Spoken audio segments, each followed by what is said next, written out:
Boa noite e bem-vindos ao terceiro capítulo do livro de Tiago. Como na conferência anterior, estou a gravar estes vídeos nos Estados Unidos, enquanto os meus colegas estão a gravar em Portugal. E certamente a situação de Covid-19 introduziu uma nova distância nas nossas vidas. Mas felizmente, graças à tecnologia, a nossa equipa, e não são muitas equipas à volta do mundo, têm conseguido vencer a distância. E permite-nos ter esta conferência nos moldes online e vamos investir alguns minutos em ganhar um olhar global sobre este terceiro capítulo do livro de Tiago, que tem 18 versículos, que podemos dividir em três grandes secções. Encontramos primeiro a premissa, a ideia de tese, a ideia principal que o autor vai introduzir. Depois encontramos dois blocos no corpo do texto. Vamos ler os primeiros dois versículos, é lá que encontramos a premissa. Podem, por enquanto, ignorar as cores, que vamos falar logo a seguir. Não sejam muitos entre vós mestres, meus irmãos, sabendo que assim maior será o julgamento que receberemos. Porque todos nós tropeçamos em muitas coisas. Se alguém não tropeça em palavra, esse é homem completo. E a palavra utilizada aqui é teleios. Espero que ouviram a pregação do professor Gary ontem, quando ele falou desta palavra. E também falou na sua mensagem sobre o primeiro capítulo de Tiago, na nossa primeira conferência em abril. E quem chegou a este estado de maturidade, de estar completo, é capaz de refriar também com as suas palavras todo o corpo. Resumidamente, a tese de Tiago é que deve haver algum cuidado na escolha dos mestres de uma comunidade, porque podem representar, por um lado, potência positiva para a vida da comunidade, mas também perigo, se não forem bem escolhidos. E basta olhar para a história da Igreja para confirmar esta tese. Foi confirmado por Lutero, que todos nós reconhecemos como um reformador potente, alguém que mudou o percurso da história e da Igreja. Mas alguém que também deixou, no meio daquilo que escreveu, muitos insultos. Uma postura muito beligerante, não apenas para com a Igreja Católica, mas também para com vários reformadores, que tentaram procurar com ele unidade.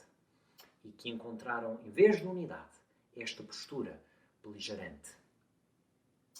Vamos olhar também para várias dinâmicas que encontramos no livro, através das palavras-chave que são repetidas.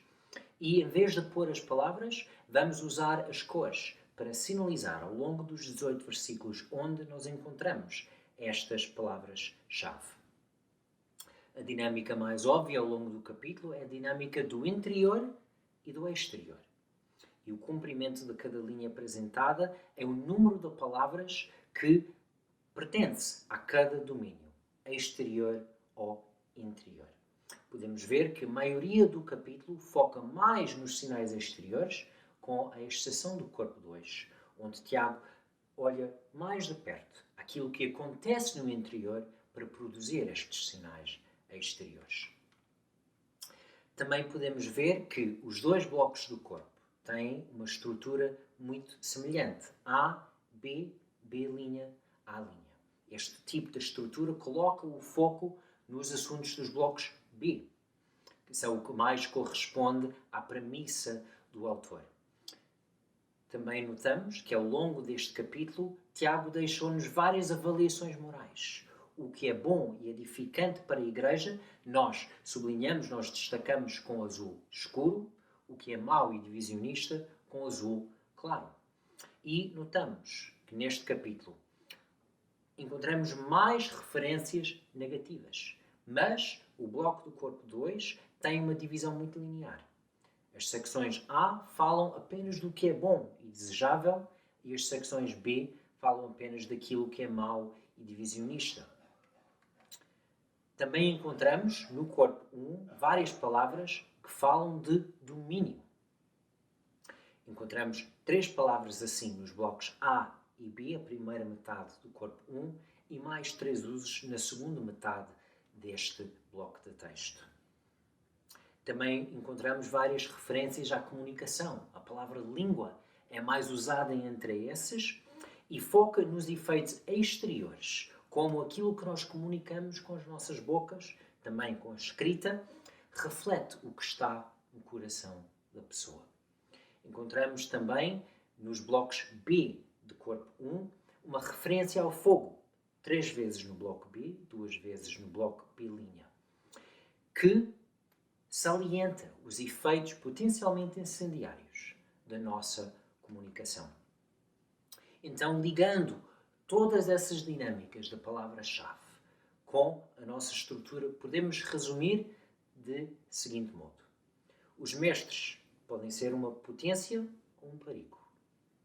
A seguir, a língua serve no corpo como o freio e leme servem na vida externa.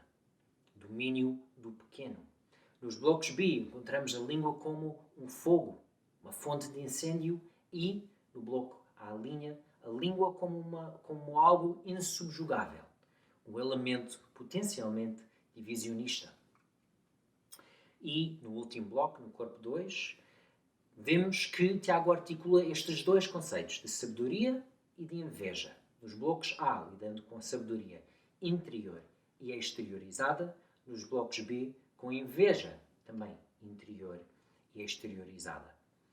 Então, este é um olhar global, geral, sobre este terceiro capítulo do livro de Tiago. Agora, vamos olhar mais de perto aos mestres e como a sua sabedoria, ou a falta de, no uso de língua, pode influenciar as comunidades onde estão inseridas. Reparem o desafio proposto, a sabedoria no uso da língua. O capítulo 3 de Tiago começa com um conselho para a situação das igrejas do seu tempo. Acabámos de visualizar a estrutura que o Mato explicou. Uma premissa fortalece os conteúdos do corpo 1 e do corpo 2. E essa premissa está logo no primeiro versículo deste capítulo, que diz assim: Meus irmãos, não se tornem muito de vós mestres. Ficamos a pensar, como assim, Tiago? Não seria tão bom multiplicar mestres em abundância? Não seria tão útil uma comunidade de sabedoria onde todos crescem e são edificados? Certamente que sim, mas nada disto é automático. Isto porque muitos mestres, como diz o versículo, podem ser uma potência ou um perigo, que foi muito bem ilustrado pelo Mato quando falou do caso de Lutero. O que é que diria Tiago nos dias de hoje, na realidade específica das igrejas evangélicas portuguesas? Sabemos à partida que a comunidade evangélica portuguesa é minoritária, cerca de 1,5% da população portuguesa, e sendo poucos, a pergunta fica: temos falta de mestres? Sendo poucos, teremos mestres em demasia? Há dois cenários que podemos pensar.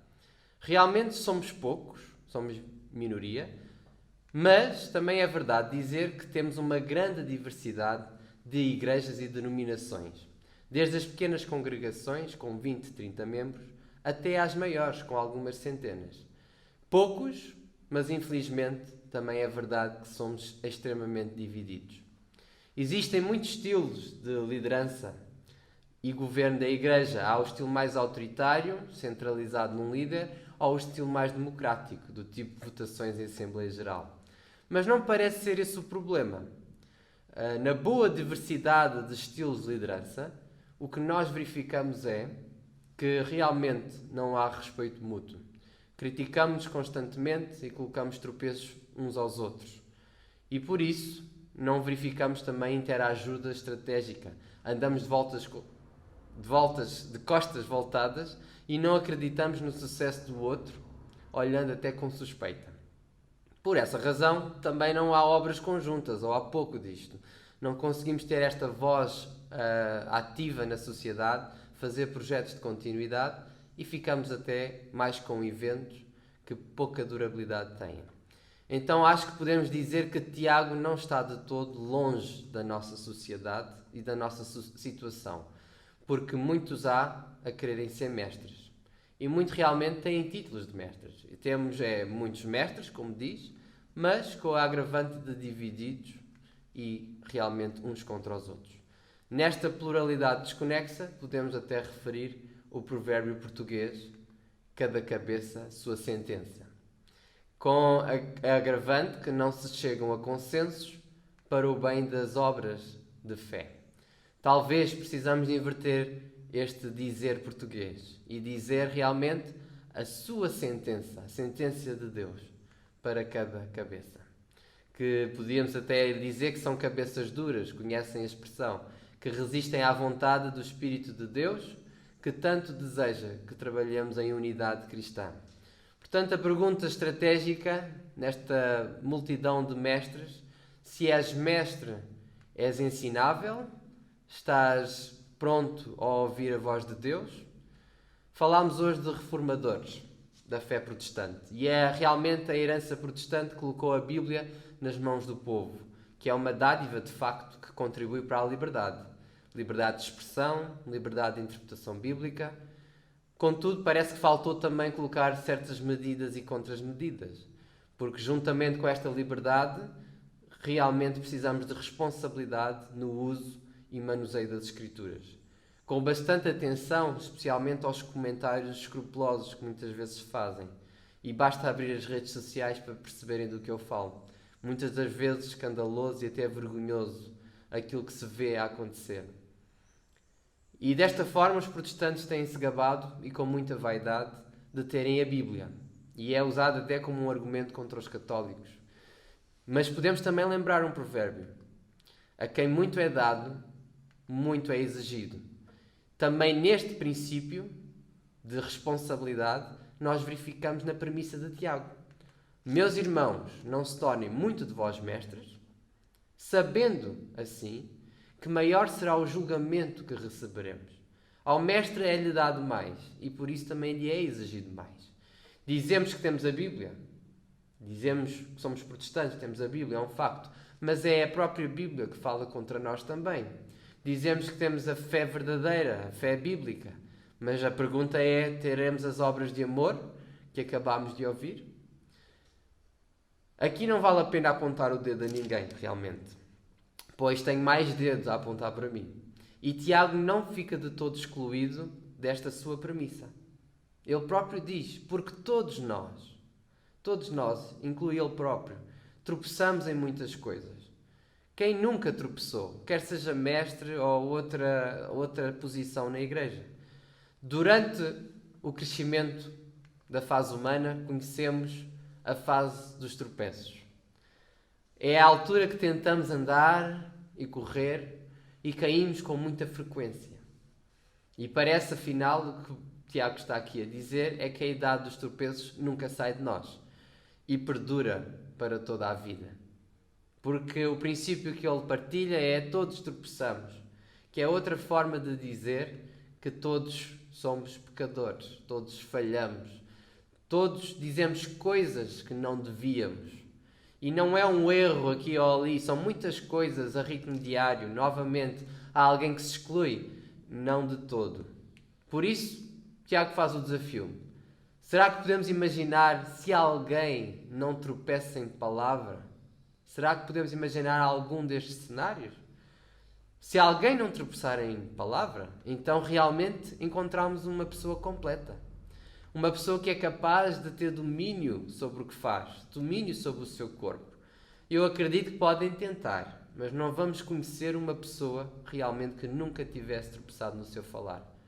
O único que nós vemos isto é a pessoa perfeita e completa, eterna, da pessoa de Jesus Cristo. Ele sim, podemos dizer que falou no tempo certo, de forma certa, na quantidade certa, nem mais nem menos. Mas nós, discípulos de Jesus, estamos longe de chegar a esse patamar. Só Jesus é de facto um mestre irrepreensível. Só ele é considerado o mestre de mestres. Portanto, a pergunta-chave é: na multiplicidade de mestres, somos os mestres que pertencemos a Jesus? Então, o que o Tiago faz é abrir a candidatura a mestres de Jesus. Porque realmente nunca se tratou de quantidade, muitos mestres, mas de mestres que sejam de qualidade, mestres que façam a obra de Jesus. E, portanto, vamos convidar este mestre examinador Tiago, que tem um teste para nós. E vamos designá-lo o teste da língua. E este teste da língua realmente procura responder às duas perguntas. Se somos mestre potência, ou seja, um mestre de bênção no reino de Deus, ou será que, pelo contrário, somos mestres perigosos, que fazem mais destruição do que outra coisa? Portanto, como é que Tiago vai fazer este teste? Como examinador, o teste será desta forma. Temos a premissa que acabámos de apresentar e o teste que está no corpo 1 vai questionar o tipo de mestres que somos, especialmente focando nesta língua que domina a linguagem do corpo 1. Portanto, Tiago diz uma frase pequenina: a língua é um pequeno membro. E faz logo lembrar aquele provérbio, que não se mede aos palmos. Portanto, o segredo não está realmente no tamanho. Porque esta pequena língua, que todos nós temos, faz parte deste corpo e é um pequeno órgão musculoso, móvel, alongado, dentro da boca, que tem muitas funções. Nós usamos-la para saborear, para mastigar, para falar, cantar, assobiar. E sendo tão pequenina, Tiago tem razão, ela gaba-se de grandes coisas. Porque é um órgão pequeno, mas com muito impacto. E Tiago usa várias analogias para explicar este poder da língua. Ele começa por dizer que a língua é como um pequeno freio na boca dos cavalos. Porque aquele freio comanda todo o corpo do cavalo, principalmente para o travar. Também diz que é como um pequeno leme que dirige o grande navio, levando na direção que nós escolhemos. Também diz que a língua é como uma pequena chama, que começa de um pequeno fogo, mas que pode realmente tornar-se um grande fogo e incendiar a grande floresta. Rapidamente um inferno consumidor, como nós também soubemos na realidade portuguesa. A língua também é dita por Tiago como um veneno mortal, como uma víbora, a cobra venenosa que é capaz de contaminar. Portanto, fica rapidamente esta verdade. A língua é pequena, mas tem um grande poder, que pode ser usado para o bem ou para o mal. Portanto, neste teste de Tiago à língua, realmente a pergunta-chave é: como é que usas a tua língua? O teste foca no domínio que temos deste pequeno órgão, língua. E será mais uma vez um desafio diário, constante, para mestres e não mestres. Mas o que o texto nos diz é que para mestres há maior responsabilidade porque eles ensinam. Portanto, haja a sabedoria de Deus para o bom uso da língua. E temos de ter cuidado com a língua comprida, ou língua de pau, ou língua de prata. Todas estas expressões que nós conhecemos. Morde a língua, talvez seja aquilo que Tiago nos podia dizer. Controla lá o que tens aí na pontinha dela, que pode até não ter origem na sabedoria que vem do alto. Como usas a língua? Para edificar ou para destruir? Parece óbvio que na situação evangélica portuguesa a língua tem sido mais usada também para destruir do que edificar. Vejam só o número de divisões e conflitos que existem. Também se enfrenta outro cenário com o uso da língua. Revemos muitos falatórios, muita conversa e realmente muitas vezes poucas obras. Muito nos gabamos, mas pouco se evidencia. Um amigo falou: existem muitos engenheiros de obras ainda por cumprir. Acho que retrata bem o que se está a tentar explicar. Por exemplo, falamos da fé na Trindade. Acreditamos na perfeita unidade de Deus, Pai, Filho e Espírito Santo. Mas isso é o que se fala, é o que se diz. Onde é que estão então as obras da unidade cristã? Tal como Deus é um, onde é que está o corpo de Jesus que é um? Então, uma obra concreta. Também podemos falar de amar o próximo, como amamos a Deus, a tal lei máxima da fé. Aquilo que acabámos de ouvir também pelo Luís, de amor e compaixão. Mas onde é que está as obras de amor a todos? Sem cláusulas, sem exceção. Como protestantes, parece que nos falta uma coisa. Falamos muito dos sola. Sabemos que são 5, dos quais sola a Escritura. Mas essa sola, falta-nos uma sola que foi-nos apresentada na conferência ABN 2 em 2017. Isso é a sola boca. Porque não faz sentido que da mesma língua saia bênção e maldição. Não faz sentido que da mesma língua o tal hino e a divisão. Pois da mesma fonte não deve sair o doce e o amargo. Por isso, o desafio é este. Usa a língua com a sabedoria de Deus. Usa a sola boca, que significa bem dizer a Deus, cantar-lhe louvores, orar, mas também significa, no contexto de Tiago, bem dizer a todos. Independentemente da sua denominação, independentemente do seu país.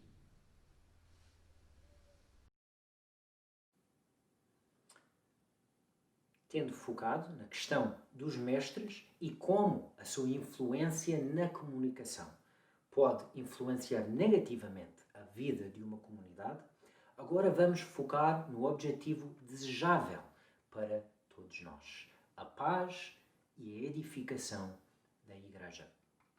Já vimos, quando estávamos a ver a estrutura deste capítulo, que nesta secção a premissa de Tiago, que mestres podem ser uma potência ou um perigo, é articulada aqui através de dois conceitos: a sabedoria e a inveja.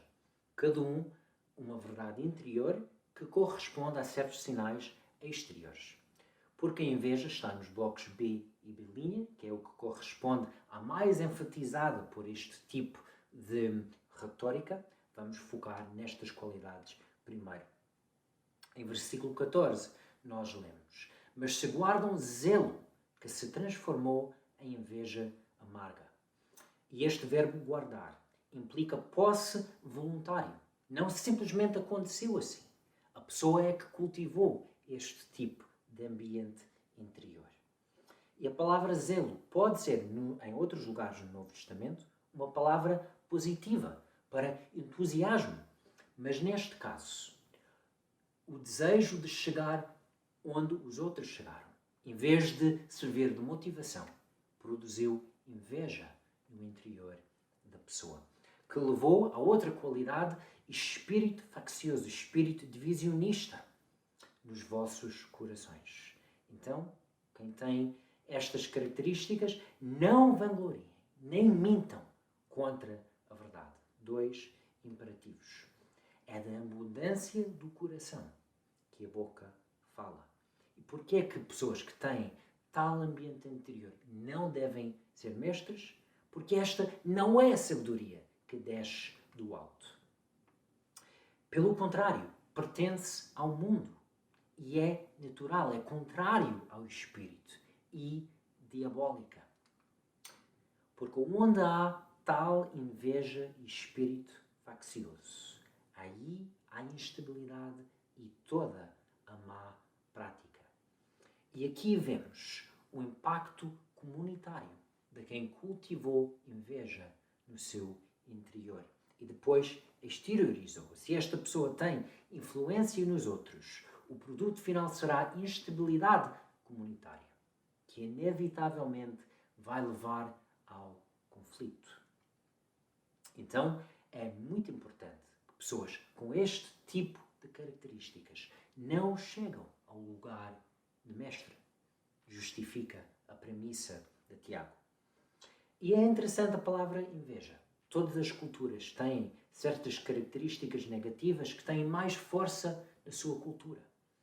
E vários já notaram que, na cultura portuguesa, a inveja tem uma certa influência muito negativa. Podemos observar nas escolas, no trabalho. E faz-nos perguntar se notamos instabilidade na nossa sociedade e, acima de tudo, em muitas das nossas igrejas. Pode ser que é por causa de influência desta inveja que nós não somos capazes de contrariar? Algo para pensar. A partir de agora vamos fechar com chave de ouro. Vamos focar na sabedoria e nas suas evidências externas, as qualidades que devíamos cultivar para contrariar o impacto da inveja. Quem entre vós é sábio e entendido, que, por meio da boa conduta, esta pessoa mostra as suas ações na humildade que resulta da sabedoria. E é interessante que Tiago apela à boa conduta. Não basta apenas ter as qualidades interiores. A pessoa tem que mostrar por aquilo que faz, por aquilo que diz, pela boa conduta, que tem esta sabedoria. Mas a sabedoria do alto é, em primeiro lugar, pura.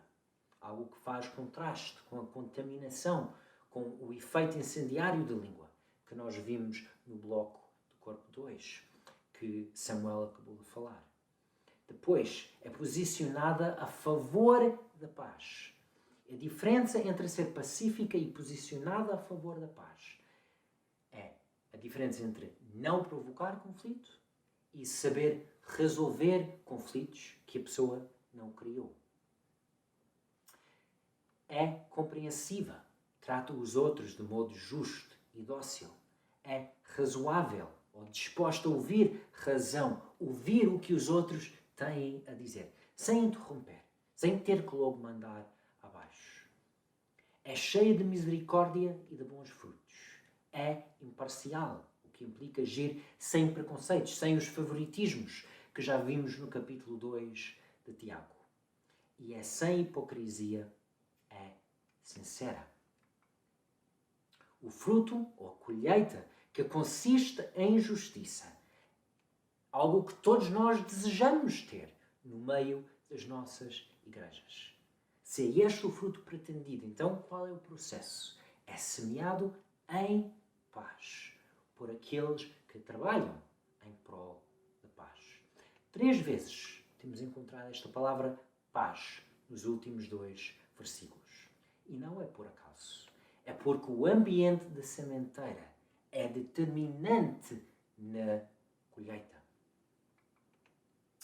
E quem exerce a sua influência com sabedoria interior e exteriorizada vai criar um ambiente de paz, que é propício ao fruto, à colheita da justiça na sua comunidade de fé. Ao contrário dos que já estudamos, que semeiam instabilidade através da inveja. Então, quem é equipado não apenas a não contribuir para os conflitos, mas a intervir a tempo e horas para prevenir que conflitos de parte dos outros na comunidade ganham mais expressão do que é necessário. Estes são os verdadeiros agentes da paz no meio das nossas comunidades. É utilizado muitas vezes a curva para falar do processo de conflito e de resolução. E a ideia é que os conflitos tendem a começar pequeno. E quem sabe reconhecer os sinais consegue intervir quando o custo ainda é muito mais baixo. Nem todas as emoções ainda estão envolvidas para resolver. Então, é muito desejável agir do modo mais preventivo possível. Vimos que Tiago já falou de vários elementos dos 2 lados da curva. Por um lado, ele falou da má prática, da instabilidade, e estes inevitavelmente levam para a guerra, para a divisão. No seu lugar, devemos, em vez destes, praticar confiança, procurar a estabilidade, procurar a paz e a unidade na igreja. E só consegue fazer isto numa comunidade diversa. Quem sabe reconhecer os sinais e intervir a tempo e horas. Todo o conflito começa com desintegração. Existe uma diferença entre 2 pessoas ou 2 partidos. Começam a distanciar-se. Já não conseguem interagir com o outro de modo normal.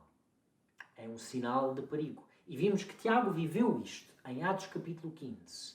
Encontramos o relato de um conflito, um potencial conflito, que foi resolvido na igreja de Jerusalém.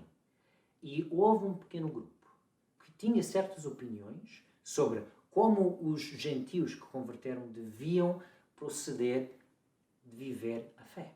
Em vez de ir ter com os apóstolos, de dizer, nós temos essas ideias, gostaríamos de ir a Antioquia, pregar isto, vocês estão de acordo. Em vez de comunicar, distanciaram-se. Foram para Antioquia, sem os apóstolos saber. Pregaram esta doutrina e provocaram um conflito que depois voltou para a igreja de Jerusalém. E nós olhamos como resolver estes inícios de conflito. É preciso comunicar. É precisamente o que Jesus aconselha em Mateus 18, versículo 15. Vai ter com o teu irmão, esclarece o assunto, entendem-se. Se isto não é feito, o conflito vai continuar a aumentar. Chegamos a divergência. As pessoas começam a formar partidos, começam a falar sobre os outros de modo muito negativo nos bastidores. E vemos isto quando o assunto chegou a Jerusalém. De repente, na Assembleia, um grupo de fariseus fica de pé e concorda com a doutrina que foi pregada em Antioquia. E vemos que é necessário ter a Assembleia, ter Pedro e Tiago várias intervenções para resolver o assunto em Jerusalém. Mas vemos nas cartas de Paulo, o assunto não ficou resolvido de modo final naquele dia. Então, nesta fase mais complexa do conflito, o que fazer? Se notamos que começa a haver uma polarização da nossa comunidade, temos que solucionar. E se nós somos parte do conflito, isto pode incluir outros sábios. Jesus diz em Mateus 18, versículo 16, para trazer outros, não muitos, não para espalhar o conflito, mas outros sábios. Pessoas que podem nos ajudar a falar sobre os factos, sobre os sentimentos e sobre o futuro que nós queremos construir.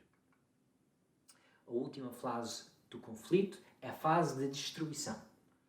Alguém ataca primeiro, o outro contra-ataca. Rapidamente temos destruição mútua e se a pessoa não larga o conflito, até pode destruir a si mesmo. Felizmente não vemos a situação chegar a este ponto em Atos capítulo 15. E aqui é a fase do conflito que mais queremos evitar, pois é o mais custoso a resolver. E é interessante, Jesus em Mateus 18 falou do refreio. Ouvir a igreja sem atacar, sem destruir.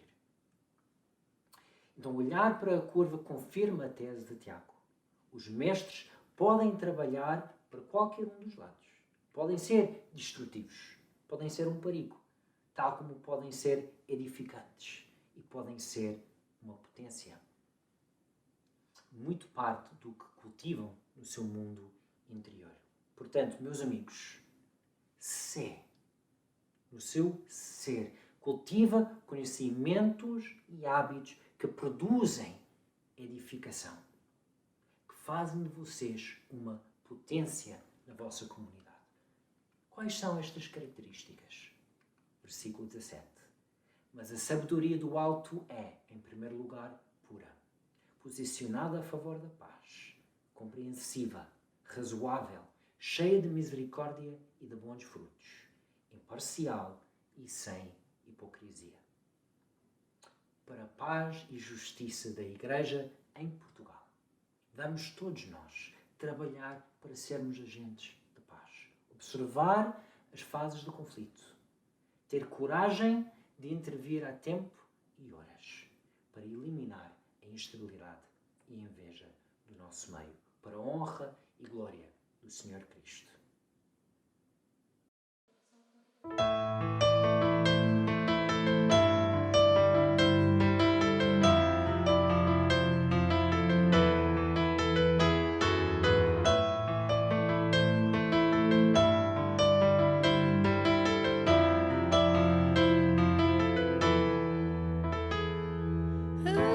As palavras não dizem tudo, mesmo que o tudo seja fácil de dizer.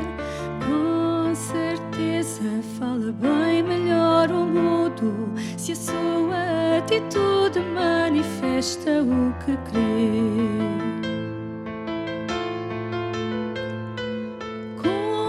Compromisso, sumiço, omisso, ou faz o que fala ou se cala de uma vez. Que não venha sobre si justo juízo, pois terrível coisa é cair nas mãos do Rei. A mesma língua que abençoa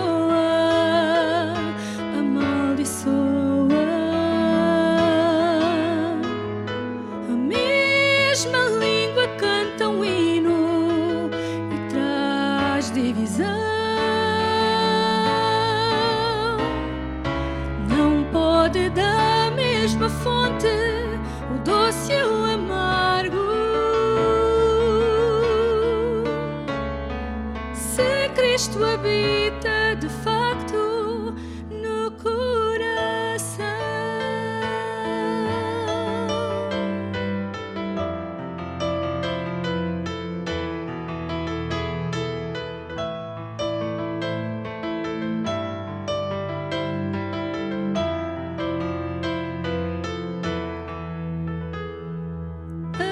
As palavras não dizem tudo, mesmo que o tudo seja fácil de dizer. Com certeza fala bem melhor o mudo se a sua atitude manifesta o que crê. Compromisso, sumiço, omisso, ou faz o que fala ou se cala de uma vez. Que não venha sobre si justo juízo, pois terrível coisa é cair nas mãos do Rei. A mesma língua que abençoa, amaldiçoa. A mesma língua canta um hino e traz divisão. Não pode da mesma fonte o doce e o amargo.